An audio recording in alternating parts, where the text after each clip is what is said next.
کہ اسلام تلوار کے زور سے پھیلا، معاشرے میں اصلاح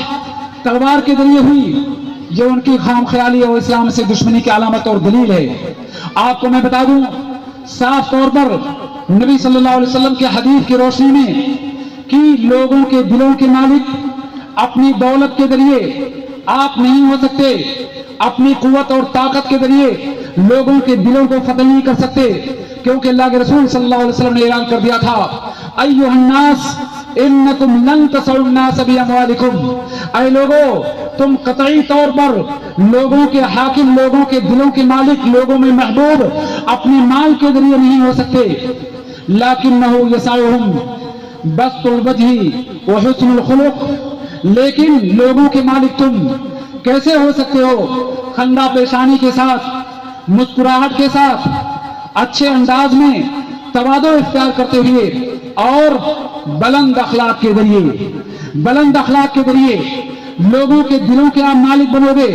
اور آپ جانتے ہیں اللہ کے رسول صلی اللہ علیہ وسلم نے ہمیں وصیت کن باتوں کی ہے؟ نبی سے جب وصیت کا سوال کیا گیا کہ اللہ کے رسول صلی اللہ علیہ وسلم آپ ہمیں وصیت کیجئے، تو آپ نے وصیت کیا تھا؟ وہاں آپ نے کہا تھا اتبع السیئۃ الحسنۃ تمحوها وخالق الناس بخلق حسن، اللہ رب العالمین کا تقوی اختیار کرو، اور برائی اگر سرزد ہو جائے تو برائی کے بعد بھلائی انجام دو، کیونکہ بھلائیاں برائیوں کو مٹا دیتی ہیں۔ ذرا آپ غور کیجئے، انسان ہونے کے ناطے کبھی خطا میں غلطی ہو جائے، کبھی انسان گناہ کر بیٹھے، کیونکہ انسان سے گناہ کا سرزد ہونا یہ کوئی محال امر نہیں ہے، لیکن اسلام نے ہمیں اس بات کی تعلیم دی کہ جب ہم سے کوئی برائی سرزد ہو جائے، کوئی خطا واقع ہو جائے، تو برائی سرزد ہو جانے کے فوراً بعد ہمیں اس بات کی کوشش کرنی ہوگی کہ نیکیوں کو انجام دیں، بھلائیوں کو انجام دیں، کیونکہ بھلائیاں برائیوں کو مٹا دیتی ہیں۔ اور اللہ کے رسول صلی اللہ علیہ وسلم نے تیسری بات کو بیان کرتے ہوئے کہا تھا وَخَالِقِ النَّاسَ بِخُلُقٍ حَسَنٍ، لوگوں کے ساتھ تم بہتر اخلاق سے پیش آؤ۔ ذرا آپ غور کیجئے، لوگوں کے ساتھ بہتر اخلاق سے پیش آنے کا مطلب کیا ہوا؟ جب کسی سے ملاقات ہو خندہ پیشانی کے ساتھ سلام میں پہل کر جاؤ، کسی سے حماقت سرزد ہو جائے حلم اور بردباری کے ساتھ جواب دو، جیسا ہم اللہ کے رسول صلی اللہ علیہ وسلم کی زندگی میں محسوس کرتے ہیں۔ آپ سبھی اس بات کو بخوبی جانتے ہیں کہ اللہ کے رسول صلی اللہ علیہ وسلم نے ایک موقع پر جب صف درست کر رہے تھے نماز میں، ذرا آپ غور کیجئے، نماز میں صف کو درست کرتے سمے نبی صلی اللہ علیہ وسلم کی چھڑی سے ایک آدمی کے پیٹ میں آپ نے اشارہ کیا، یعنی سب سے تھوڑا آگے وہ شخص تھا، آپ نے چھڑی سے اس کی جانب اشارہ کیا، وہ آپ پیٹ کو چھڑی سے دبایا ہلکا سا۔ نماز سے فراغت کے بعد وہ صحابی اللہ کے رسول صلی اللہ علیہ وسلم سے اپنے لب و لہجے میں کہتا ہے اوقدنی یا رسول اللہ فإنک ظلمتنی، اے اللہ کے رسول مجھے آپ سے بدلہ چاہیے، آپ نے مجھ پر ظلم کیا ہے۔ ذرا آپ غور کیجئے، ہم میں سے کسی بڑے انسان اور کسی عالم کے ساتھ اگر کوئی انسان اس طرح سے مخاطب ہو جائے کہ میں آپ سے بدلہ لینا چاہتا ہوں، اپنی پیٹھ حاضر کرو، ہمارے چہرے پر تلملاہٹ ہوگی، رنگ بدل جائے گا، لیکن نبی صلی اللہ علیہ وسلم نے کتنی خندہ پیشانی اور بلند اخلاقی کے ساتھ اپنی پشت کو حاضر کیا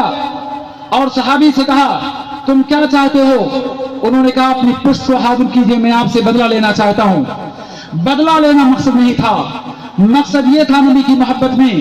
کہ آپ کی پشت پر ختم نبوت کو دیکھ کر اس کا بوسہ دوں گا اور میدان کارزار میں داخل ہونے کے لیے سب سے آخری جو میری ملاقات ہوگی، جو میری ٹچنگ ہوگی، وہ اللہ کے رسول صلی اللہ علیہ وسلم کی جسم اطہار سے ہوگی۔ نبی نے پشت کھولا، صحابی نے بوسہ دیا، کہا اللہ کے رسول میرا بدلہ پورا ہو گیا، میں یہ چاہتا تھا کہ سب سے آخری ملاقات میری آپ کے وجود سے رہے اور پھر میدان کارزار میں جا کر جام شہادت نوش کر لیتے ہیں۔ میرے بھائیوں، اسلام کی بلند تعلیمات جو اخلاق کو بلند کرتی ہیں، جن کا بعض حصہ میں نے آپ کے سامنے پیش کیا، اور چونکہ میرے وقت کا غالباً 2 منٹ اور بچا ہوا ہے، اس لیے میں آپ کے سامنے کہنا چاہوں گا کہ ہمارا اسلامی اخلاق جہاں معاشرے پر پوری طور پر اثر انداز ہوتا ہے، وہیں پر ہر فرد کی زندگی میں اخلاق کے فوائد مرتب ہوتے ہیں۔ ایک انسان اسلامی اخلاق کو اختیار کرتے ہوئے اس بات پر قادر ہو جاتا ہے کہ اپنے نفس میں جو کمزوری ہے اس کا علاج کر لے، اپنی نفس پہ خود اعتمادی پیدا ہو جائے، معاشرے میں انسانی زندگی میں جو رکاوٹیں پیدا ہو رہی ہیں، جو بندش آ رہی ہے، اس بندش کا وہ مقابلہ کر سکے، یہ اخلاق کا فائدہ انسانی زندگی میں مرتب ہوتا ہے۔ بہرصورت اسلام نے ہمیں بار بار اس بات کی ترغیب کی ہے کہ ہم بہترین اخلاق کو اختیار کرتے ہوئے اپنے آپ کو بلند کرنے کی کوشش کریں اور اسلام کی عظمت کا سامان فراہم کریں۔ آپ کے سامنے مغربی مفکرین میں سے ایک بڑا مفکر جسے آپ سب لوگ مارٹن لوتھر کے نام سے جانتے ہیں، جو 1546 عیسوی میں مرتا ہے، اس نے اخلاق کے بارے میں کیا بات پیش کی ہے؟ اس نے برملا طور پہ کہا تھا، کسی ملک کی تعمیر و ترقی، کسی سوسائٹی اور سماج کا عروج اس بات پر مبنی نہیں کہ اس ملک میں بہت شاندار محل تعمیر کر دیے جائیں، اس ملک کا اقتصاد اور تجارت بہت ترقی کر جائے، اس ملک میں بہت مال و دولت کی فراوانی ہو جائے، مال و دولت کی فراوانی، بڑی بلڈنگیں، اچھے نشانات، بہتر مال و دولت، یہ تمام کی تمام چیزیں کسی ملک کی تعمیر اور ترقی کی علامت نہیں ہیں، بلکہ اس کے اپنے سوچنے کے مطابق کسی ملک کی تعمیر و ترقی میں جہاں سب سے زیادہ ضروری ہے وہاں پر اس ملک کے باشندوں کا اچھے اخلاق سے متصف ہو جانا ہے، اس ملک کے باشندوں کا تہذیب اور ثقافت کے کلچر میں اپنے آپ کو ڈھال لینا ہے۔ یعنی جب کسی ملک کے اکثر باشندے کلچرڈ ہو جائیں، مورلٹی ان کے اندر پیدا ہو جائے، تو ایسے ملک کے بارے میں یہ کہنا صحیح ہوگا کہ وہ ملک ترقی یافتہ ہے۔ اور ہماری اسلامی عظمت کی تاریخ، ہمارا شاندار ماضی، جس میں مسلمانوں کے سامنے کسی کو آنکھ سے آنکھ ملانے پر قدرت نہ تھی، اس وقت ہم عظیم تھے،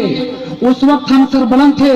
جب تک ہم مسلمانوں کی اخلاقی بلندیاں دوسری قوموں کے لیے نشان راہ ثابت ہوا کرتی تھی، اور جب ہماری اخلاقی پستی کا آغاز ہوا، وہیں سے ہماری پستی کا اور ہمارے زوال کی تاریخ کی شروعات ہوئی۔ لہذا اگر ہم معاشرے کی اصلاح کے ساتھ ساتھ اپنے مذہب کو، اپنے منہج کو اور اپنے دین کو ہم فروغ دینا چاہتے ہیں، ہم اسے ترقی دینا چاہتے ہیں، تو لازمی طور پہ ہمیں اخلاقی تعلیمات کو اپنی عملی زندگی میں نافذ کرتے ہوئے اسلام کا زندہ اور جاگتا اخلاق لوگوں کے سامنے پیش کرنا ہوگا، خاص طور پر فتنے کے دور میں، خاص طور پر بے حیائی کے دور میں، خاص طور پر جب ملک خلاف عناصر ملک کے خلاف، انسانیت کے خلاف اور ایک خاص طبقے کے خلاف شدت پر مبنی احکام صادر کرتے ہوں، شدت پر مبنی تعامل پیش کرتے ہوں، ایسے میں ہم مسلمانوں کی زندگی کا تقاضا یہ ہے کہ اسلام کی بلند تعلیمات کے ذریعے امن و امان کی دعوت دیتے ہوئے اسلام کی عظمت کو عام کریں۔ اللہ سے دعا ہے کہ اللہ رب العالمین مجھے اور آپ کو ان بہترین باتوں کے مطابق عمل کی توفیق دے۔ اقول قولی ھذا واستغفر اللہ لی ولکم فاستغفروہ انہ هو الغفور الرحیم، وآخر دعوانا ان الحمد للہ رب العالمین۔